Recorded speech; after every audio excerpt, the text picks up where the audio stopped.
दिन सही ढंग से बेले में फ्लड आया, नक्शे से खत्म। मंडी थे विष्णुपति नमस्तुभ्यम पाद स्पर्शन वाला ऑफिसर अगर 10,000 रुपए की रिश्वत लेता है तो वो सबसे बड़ा चोर है। लेते हैं और उसमें से 2 दुकानें आप हमें दे देना, 4 आप रख लेना।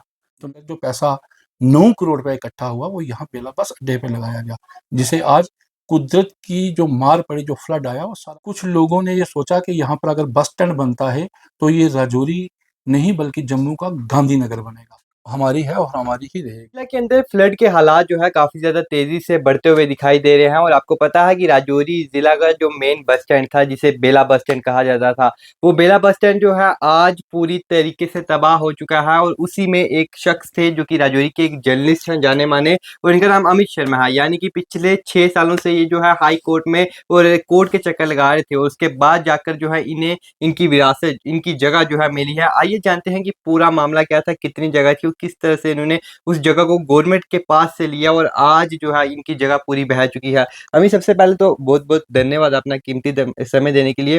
सर, किस तरह से जो है इस जगह की बात की जाए तो काफी सालों से जो आप इस जगह के पीछे थे तो आपको मिल भी चुकी थी और आज वो जो है दरिया के बीच में जगह पूरी तबाह हो चुकी है। देखिए, सबसे पहले तो वो हमें मिली नहीं थी, वो हमारी थी, हमारी है और हमारी ही रहेगी।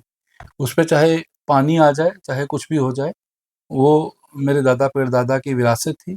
तो मुझे उसके लिए कई लोगों ने प्रेशर भी किया, कई लोगों ने कहा इसको बेच दो, कई लोगों ने कहा कि हम इस पे शेयरिंग कर लेते हैं। लेकिन मैं ये मानता हूँ कि जो ज़मीन होती है वो अपनी माँ होती है और हम हिंदू धर्म के अंदर ज़मीन को माँ का दर्जा देते हैं। जैसे हम गाय माता की पूजा करते हैं तो इसी तरह हम पृथ्वी यानी जो धरती है उसको माता को नमस्कार करते हैं। कहते हैं कि जब सुबह सबसे पहले उठना चाहिए तो कहना चाहिए करावस्ते लक्ष्मी कर मध्य सरस्वती कर मूले स्थितो ब्रह्मा प्रभाते कर दर्शनम। उस ये नीचे ज़मीन को कहते हैं समुद्र वसने देवी परवसन मंडिते विष्णुपते नमस्तुभ्यम पाद स्पर्शन क्षमामि। सीता माता इसी धरती के अंदर गई थी और इस धरती को हम माँ के समान मानते हैं। तो हम मुझे बताएं कि ज़मीन को कैसे बेचा जा सकता है। जो लोग ज़मीन के सौदे करते हैं उनका वक्त आने वाले समय में बहुत बुरा होता है। करोड़ों की जमीन थी आज वो नदी के बीच में बह चुकी है। मतलब है तो वहीं पर, लेकिन जो आपकी प्रॉपर्टी जो आपने वहां देखो, पे पैसा नदी खर्चा था। नदी में वो ज़मीन बही नहीं है, बल्कि नदी ने अपना रुख बदला है। वो रुख नदी अभी पूरा नहीं बदला। ये रुख पूरा बदलेगी और जहाँ नदी थी, ये नदी वापिस वहाँ आ जाएगी। हम पहले भी किसान थे, हम वहाँ पे आज भी हमारा टाइटल चेंज नहीं है। हमारे जो ज़मीन के कागज़ मेरे पास मौजूद हैं, उसमें 117, 118, 118/1 ये खसरा नंबर 3 खसरा नंबर हैं। वहाँ पर हम उस समय भी धान की खेती लगाते थे और हमारा कराट होता था, जो कागज़ी रिकॉर्ड में आज भी मौजूद है। एक कहते हैं कि पुरानी नकल काठ-वाठ की और कत्तर-बत्तर की होती है। 47 से लेके आज दिन तक हमारे पास पूरा रिकॉर्ड जो है वो मौजूद है। हमारे पास जमाबंदी, गिरदावरी, इंतकाल सब कुछ हमारे पास मौजूद है। हमारे पास कागज़ पक्के थे। लेकिन सबसे बड़ी बात मैं आपको आरएन जी ये बताऊँ कि म्युनिसिपल कौंसिल जो बनी उस 2014 में, उसने एक प्रपोज़ल तैयार किया और इस यहाँ पर मिली भगत के साथ कुछ लोगों ने ये सोचा कि यहाँ पर अगर बस स्टैंड बनता है तो ये राजौरी नहीं बल्कि जम्मू का गांधीनगर बनेगा। तो गांधीनगर के नक्शे पर इस बेला बस अड्डे को बनाया जा रहा था और उसके बाद धीरे-धीरे यहाँ पर बिल्डिंगें बनना शुरू हुई। बिल्डिंगें इस हद तक बनी कि यहाँ पर बड़े-बड़े मॉल बन गए और लोगों ने सोचा कि अगर बस स्टैंड चला गया तो यहाँ पर बहुत बड़ा बिज़नेस हब शुरू हो जाएगा। आज वो बिज़नेस हब जिस बेला बस स्टैंड पे सरकार ने लोगों का पैसा लगाया, लोगों का टैक्स का पैसा था, सरकार का पैसा नहीं है। लोगों के टैक्स को काट कर जो पैसा 9 करोड़ रुपए इकट्ठा हुआ वो यहाँ बेला बस अड्डे पे लगाया गया, जिसे आज कुदरत की जो मार पड़ी, जो फ्लड आया वो सारा बहा के ले गया। अभी जो आपकी जगह है, आप अपनी जगह पर जो है दुकानें भी बना सकते थे, लेकिन क्यों नहीं बनाई? देखिए, दुकानें इसलिए नहीं बनाई या बनाने का सोच विचार नहीं किया क्योंकि हमें पता था कि यहाँ पर एक तो फ्लड आएगा, दूसरा हमें किसी ने यहाँ बनाने नहीं देनी थी। अगर हम किसी से एनओसी लेने के लिए जाते तो वो एनओसी के लिए पैसे माँगते, तो हमें पता था कि हमें नहीं देंगे। मुझे ये भी पता था कि यहाँ पर जो मौजूदा म्युनिसिपल कमेटी के एग्जीक्यूटिव ऑफिसर जो ईओ साहब हैं, वो भी हमें हमारा नक्शा पास नहीं करेंगे। हमें अगर आपको नहीं बनाने दी तो वहां पर भी कुछ कंस्ट्रक्शन अभी भी चल रही है, उन्हें किस तरह से दिया? देखिए, मैं एक साधारण गरीब परिवार से आता हूँ। 2002 में मैंने जर्नलिज़्म शुरू किया था, मीडिया में आया था। जब ये मोबाइल का ज़माना नहीं होता था, आज डिजिटल इंडिया है। तो उस समय मैं यहाँ पर मिलिटेंसी थी, मैंने अपनी जान जोखिम में डालकर मिलिटेंसी को मैंने कवर किया। आर्मी की तरफ से 2010 में मुझे एक एप्रिसिएशन लेटर दिया गया कि मैंने जान पे खेल के इनकाउंटर में जाकर घुसकर तो मैंने वो न्यूज़ें कवर की। मैंने राजौरी की जनता की आवाज़ उठाई, यहाँ के जो बड़े-बड़े नेता दिखते हैं वो उस समय आज वो बूढ़े हो चुके हैं, लेकिन एक ज़माने में वो जवान हुआ करते थे। तो वो जब अपनी जवानी की उम्र में थे तो मैं उनके इंटरव्यू किया करता था। लेकिन मुझे अफ़सोस है कि जिन लोगों के मैंने इंटरव्यू चलाए, जिन लोगों के मैं आवाज़ बना, मैं आज भी उनकी आवाज़ बनता हूँ, लेकिन मुझे अफ़सोस इस बात का है कि वो मेरी आवाज़ नहीं बने, वो मेरे साथ नहीं खड़े हुए। उन्होंने किसी को ये नहीं कहा कि एक गरीब परिवार का ये यहाँ का ज़मीन का टोटा है, उनको मिलना चाहिए। आज आज बेला बस स्टैंड के अंदर जो लोग नहीं थे, आज वो भी वहाँ पे रो रहे हैं कि हमारी ज़मीन का लॉस हो गया। तो ज़मीन तो किसी की नहीं गई, बल्कि हमारी 34 कनाल की ज़मीन गई, वो सबके आँखों के सामने है। आज मैं आपको एक चीज़ और कहूँ कि कुछ लोग खुश भी होंगे, क्योंकि मैं एक कहावत आपको बताता हूँ, कहते हैं, किसी के पास सब कुछ हो तो हँसती है ये दुनिया, किसी के पास कुछ ना हो तो तब भी हँसती है ये दुनिया। लोगों के 2-2 मरले की जगह की वो तब भी रो रहे हैं, लेकिन आपकी 34 कनाल की जगह की क्या फ़ील हो रही है इससे? देखिए, फ़ील दुःख ज़रूर है, क्योंकि दुःख के अ, साथ कहीं खुशी भी दिखाई दे रही है क्या? देखिए, खुशी इस बात की है कि किसी की बीवी को जब गहने पहना दिए जाएँ और हम कहें कि ये बीवी हमारी है, वो नहीं बनती। बस अड्डा, जहाँ पर हमारी 34 कनाल ज़मीन थी, म्युनिसिपल कमेटी कहती थी, मैं हमने पैसे लगाए, हमने पैसे लगाए, हमने पैसे लगाए। बार-बार ये उनका यही कहना था। हम कहते थे कि ये किसी की बीवी है, इस पे आपने पैसे क्यों लगाए? ज़मीन तो हमारी है। आपने हमें नोटिस नहीं दिया, आपने हमारे साथ धोखा किया और हमारी ज़मीन को ज़बरदस्ती हड़पा। आज वो ना आपकी रही, ना किसी और की। हमारी फिर भी है, कागज़ी रिकॉर्ड आज भी ज़िंदा है। हम वहाँ पे कुछ बनाएँ, ना बनाएँ, लेकिन हम खेती-बाड़ी करेंगे। आज मैं नहीं करूँगा, मेरा बच्चा नहीं करेगा, लेकिन मेरा पोता वहाँ पे खेती-बाड़ी ज़रूर करेगा, क्योंकि कागज़ी रिकॉर्ड उस समय भी रहेगा। एक बात। दूसरी बात, ये लोग ये कहते हैं कि जब फ्लड आता है तो वो ज़मीन सरकार की हो जाती है। तो मैं उनसे ये भी कहूँगा कि जहाँ पर ये पहले फ्लड आया था, ये पूरा बेला बस अड्डा फ्लड के चपेट में था। तो ये बेला बस स्टैंड पूरी की पूरी प्रॉपर्टी सरकार की है। फिर सरकार ने यहाँ पर बड़ी-बड़ी इमारतें, बड़ी-बड़ी दुकानें क्यों बनाई? क्योंकि कहते हैं कि 1992 में जब फ्लड आया, अब्दुल्ला पुल के ऊपर से ये फ्लड गुज़रा। तो वो फ्लड, जो डिप्टी कमिश्नर राजौरी का ऑफ़िस है, वहाँ अंदर तक वो घुसा। तो मुझे ये बताएँ ना, फिर यहाँ पर ये दुकानें, ये इमारतें, ये बड़ी-बड़ी बिल्डिंगें 10-10 5-5 मंजिलें किसने बनाई? कौन-सा ऐसा पटवारी था जहाँ प जिसने इनको साइन करके दी? कौन-सा ऐसा गिरदावर था जिसने इनको दिया? मैं ये पूछना चाहता हूँ कि कौन-सा वो लोग कौन से हैं जिन्होंने एनओसी दी इनको? अगर ये मिलिटेंसी की मार जलने के बाद बेले बस स्टैंड या बेले की कॉलोनी में बसे, ये कैसे बसे? इनको किसने बसाया? हम कहते हैं रोहिंग्या बस गए, बांग्लादेशी बस गए, तो फिर ये कैसे बसे? 9 से 10 करोड़ रुपए लगाया है म्युनिसिपल काउंसिल ने, क्या उसका जवाब वो देंगे? बिल्कुल देना चाहिए, जनता को पूछना चाहिए, जनता का पैसा है। राजौरी की जनता तो अंधी है, वो तो कुछ कहती ही नहीं। नहीं, राजौरी की जनता को मैं ये नहीं कहूँगा कि वो अंधी है, राजौरी की जनता सब जानती है, मगर बोलता नहीं है कोई। क्यों नहीं बोलते? डरते होंगे, किससे? वो क्या पता किससे डरते हैं वो, या तो वो बड़े-बड़े अधिकारियों से डरते आप तो नहीं होंगे। डरते किसी से। मैं क्यों डरूँगा? मैं क्यों डरूँगा? सर पे कफ़न बाँध के 2019 में निकला था। 19 नहीं बल्कि 2002 में निकल गया था। दो दो मिलिटेंसी के बीच में लाइव एनकाउंटर कवर करते थे। आज तो मीडिया को जहाँ पर एनकाउंटर होता वहाँ जाने नहीं देते थे। हम तो एनकाउंटर के बीच में रहते थे, अपनी जान हथेली पे खेलते थे। मेरे पास आज भी कहीं ऐसी फुटेज पुरानी मौजूद होंगी जहाँ पर मैं लाइव कवरेज करता था। आज तो लोग बड़ी-बड़ी बीपी डाल के एनकाउंटर में जाके फ़ोटो खिंचवाते हैं और आगे प्रेस लिखा होता है तो कहते हैं हाँ, हम एनकाउंटर कवर कर रहे हैं। हमारे पास तो बीपी भी नहीं होती थी। हमारे पास तो कुछ नहीं होता था। मतलब जान का जोखिम था। जान का जोखिम, उस समय भी कफन बांध के निकले थे, आज भी निकले हैं। जिंदगी में 2 चीजें सीखी हैं, एक परमात्मा जरूर है जिसके बलबूते पे हम खाते हैं, पीते हैं, रहते हैं, सोते हैं, जागते हैं। दूसरा, मौत निश्चित है, एक ना एक दिन वो आनी है। तो मैं लोगों से क्यों डरूंगा? क्यों डरूंगा उन ऑफिसरों से? ऑफिसर सबसे बड़ा चोर है। अगर ऑफिसर की बात करते हैं तो एक ऑफिसर की सैलरी 2 लाख, 3 लाख, 1 लाख होती है। 1 लाख लेने वाला ऑफिसर अगर 10,000 रुपए की रिश्वत लेता है तो वो सबसे बड़ा चोर है। क्या आपने कभी रिश्वत ली?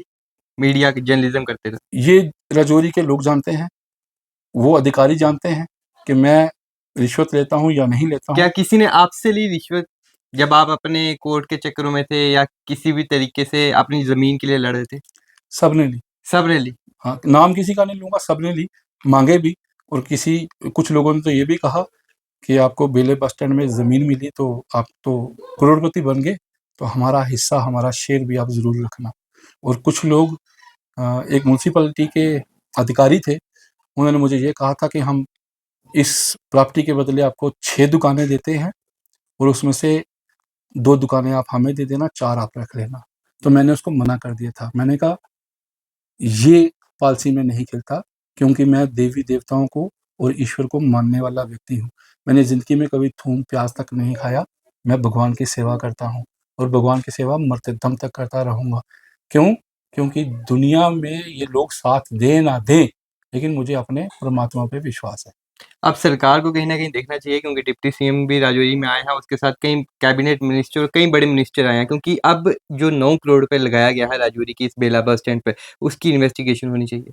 देखिए, मैंने डिप्टी कमिश्नर नहीं, बल्कि सॉरी, गलती की माफ़ी चाहूँगा। मैंने राजौरी के एमएलए इफ्तिखार अहमद जी को एक लेटर व्हाट्सएप के थ्रू भेज दिया है। उसके बाद जो हमारे डिप्टी सीएम राजौरी में अभी मौके पे है, उनको भी मैंने एक लेटर जो है व्हाट्सएप के माध्यम से भेजा है। उन्होंने मुझे कहा है कि नोटिस उन्होंने कर लिया है, और इसके साथ-साथ एलजी मनोज सिन्हा जी, और इसी के साथ-साथ मैं आपको ये बताऊँ कि प्रधानमंत्री नरेंद्र मोदी जी और गृह मंत्री अमित शाह जी और राजौरी के तमाम एमएलए और राजौरी के तमाम एमएलएओं के साथ-साथ जम्मू कश्मीर के तमाम एमपीज़, तमाम एमएलएज़ को मैं लेटर लिख रहा हूँ। उनको मैं लेटर बाय पोस्ट भेजूँगा और कुछ को मैं व्हाट्सएप के माध्यम से भेजूँगा, और मैं उनसे सभी से हाथ जोड़ के अपनी फैमिली की तरफ से गुज़ारिश करूँगा कि इस फ्लड की ज़हर में मैंने जो ख्वाब देखे थे वो तो बह गए, मगर मेरी प्रॉपर्टी का बहुत ज़्यादा नुकसान हुआ, और इस प्रॉपर्टी को हासिल करने के लिए मैंने कोर्ट के चक्कर काटे, मुझे टॉर्चर किया गया, मुझे म्युनिसिपल कमेटी, म्युनिसिपल काउंसिल के लोगों ने, अधिकारियों ने टॉर्चर किया, मुझे लैंड माफिया कहा। उसके बाद मेरे से पैसे माँगे गए, मुझे लीगली, इल्लीगली हरासमेंट किया गया, मेरी फैमिली हरासमेंट हुई, मेरा भाई डीएमसी लुधियाना में एडमिट रहा, मेरे पिताजी को हार्ट की प्रॉब्लम हो गई, इसी के बीच में मेरा पूरा परिवार एक टेंशन में रहा, और हमने कई ठोकरें खाई, हमने रात का खाना या दिन का खाना मिला या ना मिला, लेकिन हम लोगों से पैसे उधार लेकर भी कोर्ट के चक्कर जो है वो काटते रहे, क्योंकि आपको पता है कि कोर्ट में जो भी वकील होता है उसको पैसे देने हैं, और कोर्ट में जो कागज़ बनते हैं वहाँ पे भी पैसे लगाए। लगभग मैं 2 दिन पहले बैठ के ये सोच रहा था कि जब मुझे किसी ने फ़ोन किया कि बेला बस स्टैंड में आपकी ज़मीन चलेगी, तो मैंने कहा कि भगवान ने भी हमारी फरियाद जो है वो नहीं सुनी, मैं तो फ़ाइट करता रहा।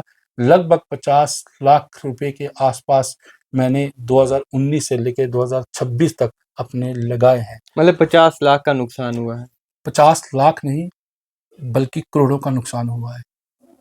आपकी जेब से तो 50 लाख लग गए हैं, लेकिन बाकी जो प्रॉपर्टी होगी, मतलब टोटल 2 से 4 करोड़ हम लगा सकते हैं।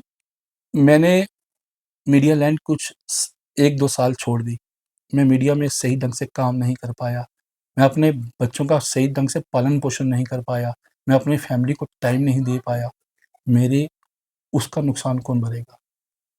मेरे घर में हालात खराब थे, उसका नुकसान कौन भरेगा? मेरे घर वाले बैठ के बददुआएँ निकालते थे, उन लोगों के खिलाफ जो लोग हमें हरासमेंट करते थे।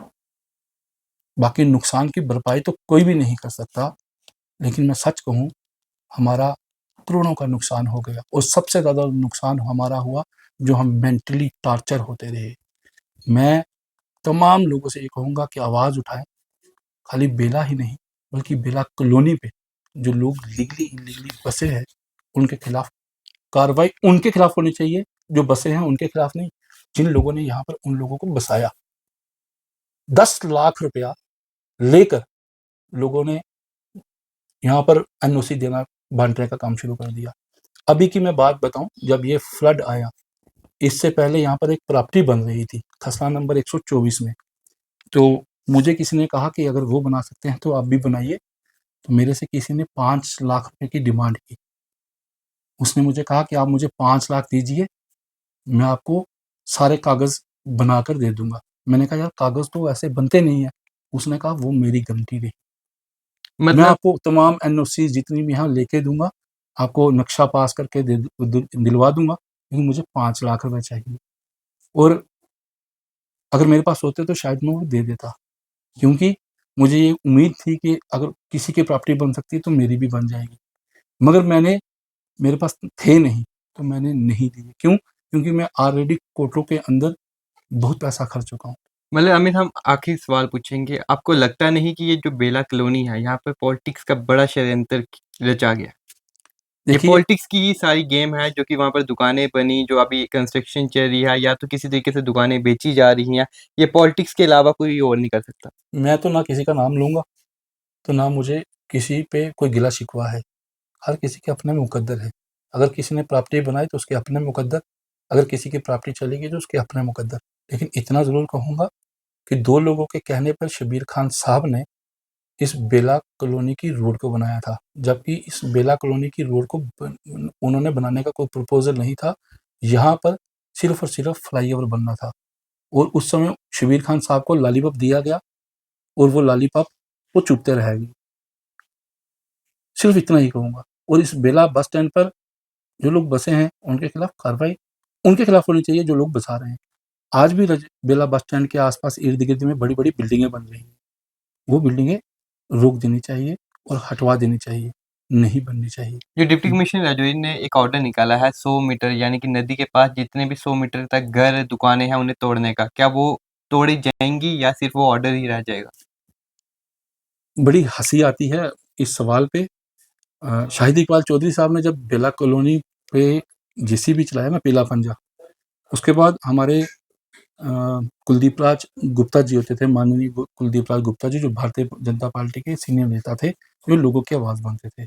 उन्होंने सिर्फ़ पत्थर उठा के ऐसे किया तो वो खबर इंटरनेशनल मीडिया में फैल गई। आज मुझे उनकी बात याद आ रही है कि उनकी दुकान को तोड़ा गया था। तो अपनी प्रॉपर्टी बचाने के लिए अगर एक नेता उठ सकता है, तो एक जर्नलिस्ट क्यों नहीं उठ सकता? मुझे आज ये याद आता है कि जम्मू के अंदर इरफान डैन जो कहते थे कि म्युनिसिपल की वहाँ पर बैठा हुआ है, तो वो तो अपने कागज़ दिखा के रोता रह गया। उसके लिए दुनिया भर के लोग खड़े हो गए थे, मेरे लिए कोई खड़ा नहीं हुआ। क्योंकि ये राजौरी है। मुझे ये नहीं कहूँगा ये रजौरी है, मुझे लगता है कि कुछ लोगों के ज़हन में पुरानी बातें आज भी ज़िंदा हैं। एक बात मैं और कहूँगा, हिंदू-मुस्लिम के नाम पे लोगों से वोट लिए जाते हैं। हिंदू-मुस्लिम के नाम पे हमें पता है कि यहाँ पे प्रॉपर्टियाँ भी बनाई गई, हिंदू-मुस्लिम करके। मैं उस चक्कर में नहीं पड़ना चाहता। मैं अपने परिवार के लिए, मुझे अपनी प्रॉपर्टी गई या नहीं गई, मुझे गम ज़रूर है, मगर दुःख भी नहीं है इतना। क्यों? क्योंकि हमने कभी किसी का मतभेद नहीं किया। हम हर इंसान की, चाहे वो हिंदू था, मुस्लिम था, सिख था, ईसाई था, गरीब था, अमीर था, मैं हर किसी की आवाज़ उठाई मैंने। और मैंने राजौरी के अंदर हर चीज़ देखी। आज मेरी 41 यानी 41 साल उम्र हो चुकी है, और 2002 में मैं मीडिया का मैंने वो माइक जो है वो थामा था, और मैं उस समय से लेके आज दिन तक सब कुछ देखता आया हूँ। हमें पता है कि राजौरी में कौन कितने पानी में है, सिर्फ़ हम बोलते नहीं। बोलते इसलिए नहीं है क्योंकि हम बड़ों की इज़्ज़त और छोटों को प्यार देना जानते हैं और परमात्मा से जुड़े हुए हैं। बाकी समझदार के लिए इशारा काफ़ी है, सब कुछ जानते हैं। परमात्मा जिस तरह से भगवान सब कुछ जानता है ना, लेकिन फिर भी वो चुप रहता है। हर किसी को कहता है कि खैर लगा रहे, क्योंकि जब वो पाप का घड़ा भर जाता है तो वो फटता है।